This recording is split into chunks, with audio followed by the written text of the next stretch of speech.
Saya ingin ke Pak Fahmi, tadi kita sudah mendengar apa yang kemudian ditawarkan oleh masing-masing ketiga capres ini untuk debat nanti di konsep pertahanan, kemudian juga berbagai hal berkaitan dengan kondisi politik internasional. Yang mana yang paling menarik dan paling realistis menyentuh hati masyarakat? Ya, kalau yang paling menyentuh pertama itu biasanya, yang ramai itu kan biasanya soal alutsista. Ya. Kita beli apa aja, pasti rame itu. Jadi sorotan. Iya, jangankan beli yang yang baru seperti yang tadi disebut Pak Iskandar ya, soal Scorpion misalnya. Kita beli yang bekas aja ribut udah. Ya kan? Artinya concern masyarakat terhadap isu alutsista ini luar biasa. Makanya besok itu kemungkinan ya yang ditunggu oleh masyarakat salah satunya dalam debat itu ya soal alutsista. Ya kan? Walaupun tadi benar bahwa Pak Sukamta bilang bahwa bukan hanya sekedar alutsista kan, soal tadi berbasis nilai tadi juga penting, iya, tapi masyarakat kan juga punya preferensinya sendiri ya, yang dia lihat itu adalah soal mana nih capres yang paling gagah itu dalam artian yang bisa belanja alutsista, bisa membangun kompetensi prajurit dengan kualitas yang bagus misalnya begitu ya. Tapi di sisi lain itu juga justru memunculkan pertanyaan ya, membangun postur pertahanan, belanja alutsista, terus kemudian pengembangan kompetensi dan profesionalisme prajurit itu tadi. Itu oke berjalan. Terus kemudian mempertimbangkan geopolitik kawasan, kemudian ada hal-hal yang ingin dilakukan.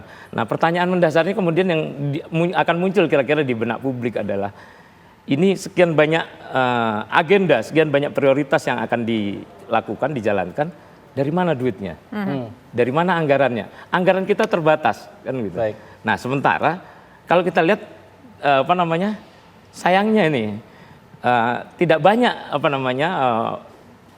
perdebatan kita menjelang debat tahap 3 ini yang menyinggung soal anggaran pertahanan nih. Oke. Nah, ini anggaran pertahanan ini padahal penting. Baik. Kita tidak mungkin bisa jangankan membangun pertahanan yang betul-betul kuat ya secara fisik, secara material gitu ya.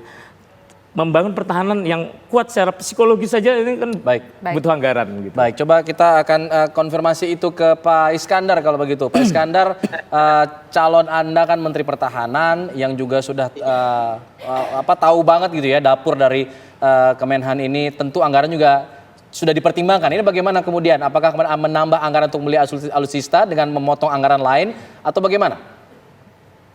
Jadi begini Pak ya, jadi kepada Bapak pengamat tadi, saya respect, memang betul itu semuanya ujung-ujungnya anggaran.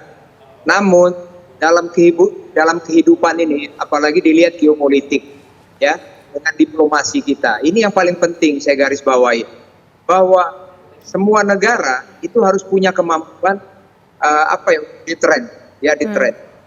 Semua negara dia akan menghormati, dia akan menyegani manakala perimbangan itu. Ya, perimbangan. Misalnya lah, saya bicara dengan Indonesia yang dekat lah ya, Asia Tenggara. Indonesia dengan Singapura, dengan Malaysia, dengan Thailand, dan lain sebagainya. Manakala ini berimbang atau kita lebih di atas, pasti dia menghormati kita. Nah, tentunya ini perlu anggaran, perlu budget. Nah, ini kalau kita lihat negara-negara lain, itu dia berapa persen untuk dia? Ada yang 3%, ada yang 5%. Kalau saya tidak salah mungkin diluruskan, kita belum sampai 1%. Nah, tentunya agar negara ini bisa stabil, itu diperlukan. Bagaimana ini dampaknya banyak. Dampak kepada investor, dampak kepada pelaku hukum semuanya. Karena orang yang dilihat pertama, apakah negara itu stabil? Apa negara itu bergejolak? Kalau negara itu aman, itu pasti investor dan negara kita maju, rakyat akan sejahtera. Ini yang perlu diperhatikan. Mungkin ini perlu kita menyamakan persepsi kita.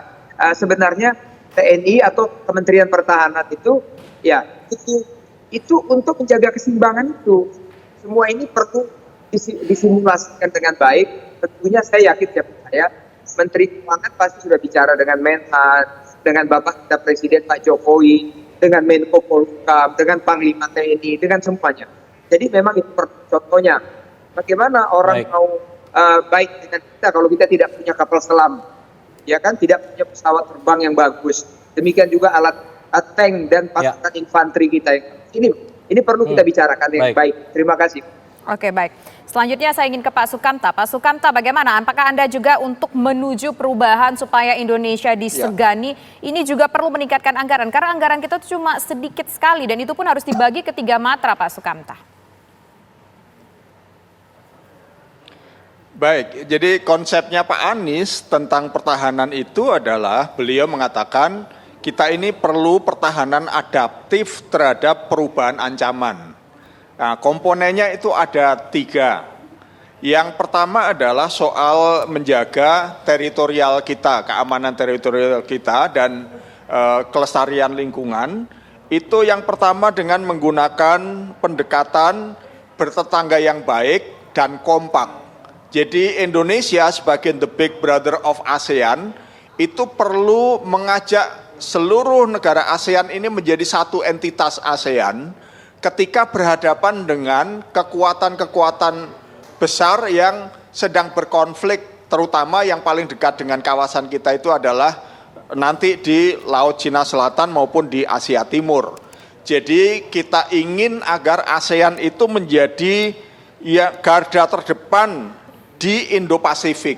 Jadi kekuatan manapun yang akan berperan di Indo-Pasifik itu harus mengajak ASEAN duduk bareng dan ASEAN itu menjadi kawasan yang damai dan tumbuh secara ekonomi. Lestari lingkungannya itu nomor 1. Yang kedua tentu kita di dalam negeri ingin, kalau kemarin di periode kemarin itu ada minimum essential force yang berakhir di tahun 2024, Pak Anies itu ingin membuat sebuah terma baru yang disebut sebagai New Essential Force atau NEF, bukan MEF ya, tapi New Essential Force, yaitu alutsista yang berorientasi pada fungsi dan teknologinya. Ada teknologi baru sekarang yang lebih penting, lebih efektif, lebih efisien, lebih murah.